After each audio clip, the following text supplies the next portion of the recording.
로마서 9장. 나는 그리스도 안에서 진리를 말하고 거짓말을 하지 않습니다. 이것은 성령 안에서 내 양심이 확증하는 사실입니다. 내게는 큰 슬픔이 있고 내 마음속에는 고통이 쉴 새 없이 밀려옵니다. 나는 내 동포, 내 동족들을 위해서라면 나 자신이 저주를 받아 그리스도로부터 끊어져도 좋다는 각오가 되어 있습니다. 그들은 이스라엘 백성으로서 하나님의 아들이라는 신분을 얻었습니다.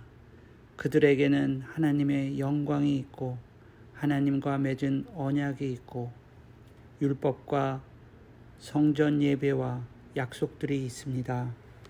족장들이 그들의 조상들이며 그들의 혈통에서 그리스도께서 나셨습니다. 그리스도는 만물 위에 계시는 하나님이시며 영원토록 찬양을 받으실 하나님이십니다. 아멘. 하나님께서 그들에게 하신 약속이 실패로 돌아갔다는 것이 아닙니다. 이스라엘에게서 태어난 사람이라고 해서 다 이스라엘 백성인 것은 아닙니다. 아브라함의 자손이라고 해서 다 아브라함의 자녀인 것은 아닙니다. 하나님께서는 이삭에게서 난 자라야 내 자손이라 부리라고 말씀하셨습니다. 다시 말해서 자연적인 출생에 의해 태어난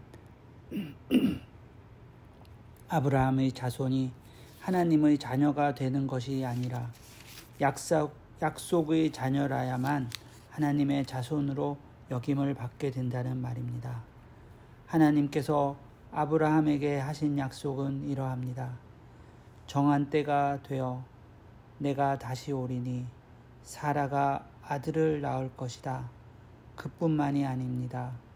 리브가가 우리 조상 이삭 한 사람에게서 아이를 임신했을 때에도 그랬습니다. 두 아들이 태어나기도 전에 그리고 그들이 무슨 선이나 악을 행하기도 전에 하나님께서는 선택하시는 목적을 굳게 세우기 위해 리브가에게 다음과 같이 말씀하셨습니다.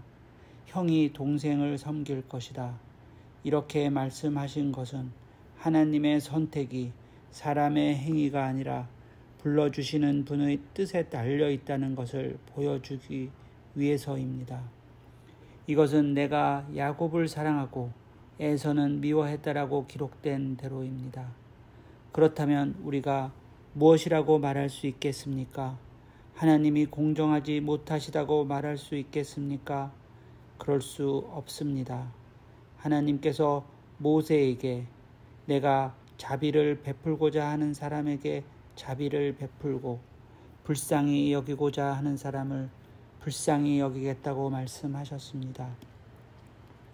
그러므로 모든 것이 사람의 요구나 노력에 달려있는 것이 아니라 하나님의 자비에 달려있는 것입니다.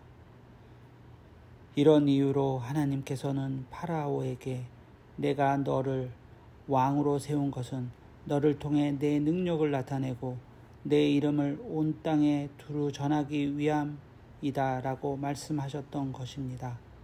그러므로 하나님께서는 그분의 뜻대로 어떤 사람에게는 자비를 베푸시고 또 어떤 사람은 완고하게도 만드십니다. 그러면 여러분 중에서는 나에게 이렇게 말할 사람이 있을지 모르겠습니다. 그런데 왜 하나님께서는 우리가 잘못했다고 우리를 책망하시는가? 하나님의 뜻을 거스릴 사람이 누가 있단 말인가? 그러나 사람이 무엇이기에 감히 하나님께 말대꾸 한단 말입니까?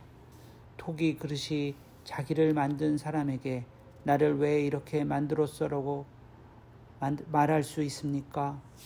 토기 그릇을 만드는 사람이 똑같은 진흙으로 귀하게 사용할 그릇과 천하게 사용할 그릇을 만들 권한이 없단 말입니까?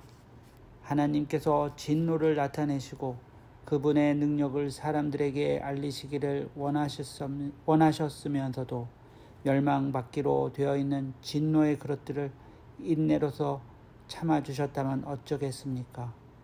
또한 하나님께서 그렇게 하신 것이 영광에 들어가도록 미리 준비하신 자비의 그릇들에게 그분의 풍성한 영광을 알기 위해서였다면 어쩌겠습니까?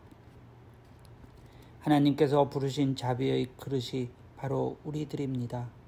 유대인 중에서만 부르신 것이 아니라 이방인들 중에서도 부르셨습니다.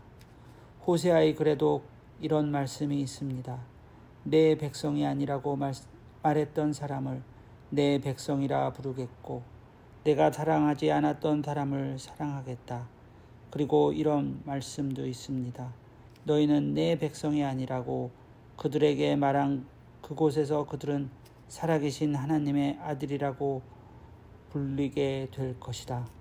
또한 이사야는 이스라엘에 관해 이렇게 외쳤습니다. 이스라엘 자손들의 수가 바닷가의 모래처럼 많을지라도 남은 자만 구원을 얻을 것이다.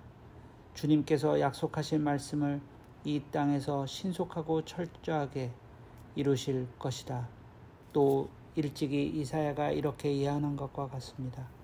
만군의 주님께서 우리에게 후손을 남겨두지 않으셨다면 우리는 소돔처럼 되고 고모라처럼 되었을 것이다. 이러한 사실에 대해 우리가 뭐라고 말하겠습니까? 의를 추구하지 않았던 이방인들의 믿음에서 나오는 의를 얻었습니다. 그러나 이스라엘은 의의 율법을 추구했지만 그것을 얻지 못했습니다.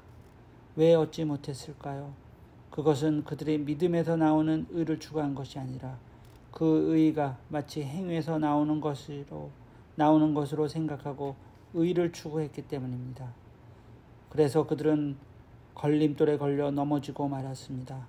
성경에 보아라, 내가 시온에 사람들의 발에 부딪히게 하는 돌과 사람들을 걸려 넘어지게 하는 바 위를 놓으리니 그를 믿는 사람은 부끄러움을 당하지 않을 것이다 라고 기록된 것과 같습니다.